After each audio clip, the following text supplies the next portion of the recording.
It was the night of April 25, 2009, and 17-year-old Britany was checking out of a hotel in South Carolina and moving to another hotel nearby. That was the last time that anyone saw her. Where Britany went after that night, no one knew. The police tried a lot, but could not find anything related to her. What happened that night, and where did Britany go? Let's take you in a flashback.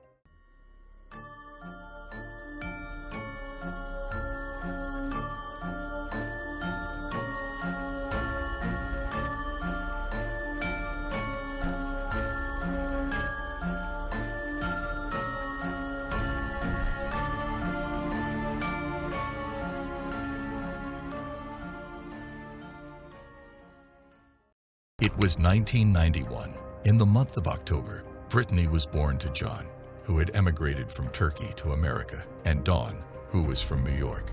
John and Dawn separated after Britany was born, and Dawn married a man named Chad Drexel.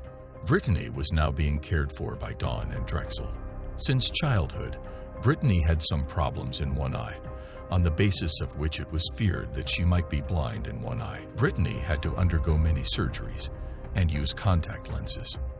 Britany had a lot of friends at school and loved spending time with them. On April 2009, Britany asked her mother for permission to go hang out with her friends at Myrtle Beach, South Carolina. Britany's mother, Dawn, didn't know Britany's friends, so she didn't want to send her. But Britany was adamant that she wanted to go with her friends anyway. Dawn refused permission despite Britany's insistence, and because of this refusal, the argument between Dawn and Britany continued for several days. Dawn was distraught that her daughter was angry with her, but she couldn't allow it even if she wanted to, because she knew that Britany couldn't take care of herself on her own. On April 22, 2009, Britany told her mother that she wanted to go to a friend's house for a day or two to relax. Dawn was also worried about Britany, so she immediately gave her permission. Britany went to a friend's house, and there they planned to leave for South Carolina without telling Britany's mother. And that evening, Britany left for South Carolina with her friends without telling her mother. Britany's mother thought that her daughter was at her friend's house nearby, but Britany had gone hundreds of kilometers away. Arriving at Myrtle Beach after 3 days, Britany called her mother that she had reached the beach. But the mother thought that Britany was talking about a nearby beach in her town. Britany and her friends were staying at the Benchfront Hotel. At 8 p.m., Britany told her friends that an old friend of hers was staying at the nearby Blue Water Hotel, and she is going to meet him. Saying this, Britany left to meet her friend. Meanwhile, Britany was also in touch with her boyfriend John through text messages. But suddenly, at 9:15 p.m., Britany stopped replying to John's messages. John got worried and started calling Britany, but she was not picking up the phone. John called her friends, but the friends said that Britany was not with them. Worried, John called Britany's mother, who had no idea Britany was in South Carolina. On hearing John's story, Dawn became very worried and immediately informed the police. John, Dawn, and the police made several calls to Britany's number, but there was no answer. The next day, South Carolina police began an investigation, and first questions were asked of Britany's friends. Friends said that at around 8 p.m., Britany went to Blue Water Hotel to meet a friend and did not return after that. Security cameras at the Blue Water Hotel confirmed what the friend said. In the CCTV footage, it could be clearly seen that Britany entered the hotel at 8 p.m. and left the hotel at 8:45 p.m. But why didn't she reach her friends after leaving the hotel? Where did she go? These were the questions that were troubling the police. The police tried to find out who Britany had last met, but her friends did not know anything about it. When the police searched Britany's room in the hotel, her clothes were packed, but her purse and phone were missing because she had taken them with her. When the police tried to track the phone, it was found that Britany's phone was located about 80 kilometers away from the hotel. But after a while, the signals from the phone stopped coming, and it was impossible for the police to track them. Now these signals were switched off by themselves, or someone switched them off. No one knew that. The police conducted a search operation for 11 days at the place where Britany's phone signals were last received, but they could not get any success.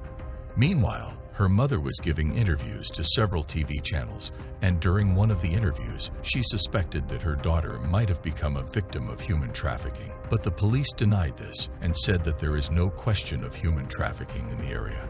5 years passed in the investigation, but the police could not reach any conclusion. In 2016, an FBI investigative team told a news conference that they believed Britany had been driven from Myrtle Beach, South Carolina, to Georgetown, where her phone signals were last received, and she must have been killed there. But the FBI had no evidence of this, so they announced a $25,000 reward to anyone who could provide information that would help in the case. 2 months after this news conference, the case took a new turn. 2 inmates, Brown and Taylor, were released from jail on bail. After his release, Taylor moved to South Carolina. Brown told police that he had to give Taylor some money for which he had gone to South Carolina. And when he arrived at a small house to meet Taylor, he saw that Taylor and some of his friends were sexually assaulting a girl who was probably Britany.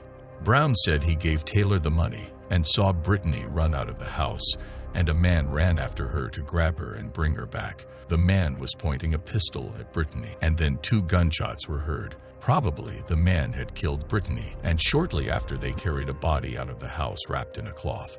Brown made all the accusations against Taylor, but he could not provide evidence for them. Therefore, the police could not take action, but now Taylor was in the eyes of the police. But during a telephone interview in 2019, Brown's statement changed. He told the media that he had seen Britany not once but 4 times. Brown said that the first time he saw some people sexually assaulting him, he did not recognize Britany. But when he repeatedly saw her photos in the media and in public, he became convinced that the girl he saw was Britany. The second time he saw her was when he heard gunshots.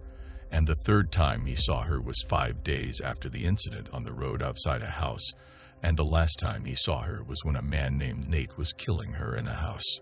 There were inconsistencies in Brown's statements to the police and the media, which prevented the police from taking any action. But for 3 years, Taylor and his family were in trouble, and Taylor feared that the police would ever arrest him.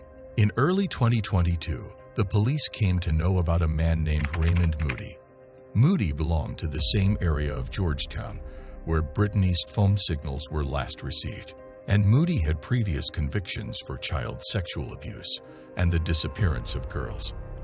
Therefore, the police started investigating Moody as well, but the police did not have much hope. But on May 4, 2022, something happened that neither Britany's parents nor the police expected. Moody himself reached the Georgetown police station and said that he wanted to help in the investigation.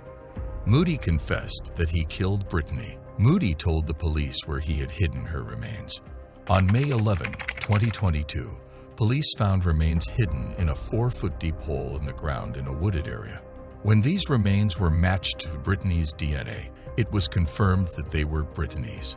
The grief of her parents could not end, but they were happy that their daughter's killer had been caught. On the other hand, Taylor and his family were also happy because the police had completely freed them and acquitted them of all the allegations against them. Moody was arrested and charged with kidnapping, rape, and murder.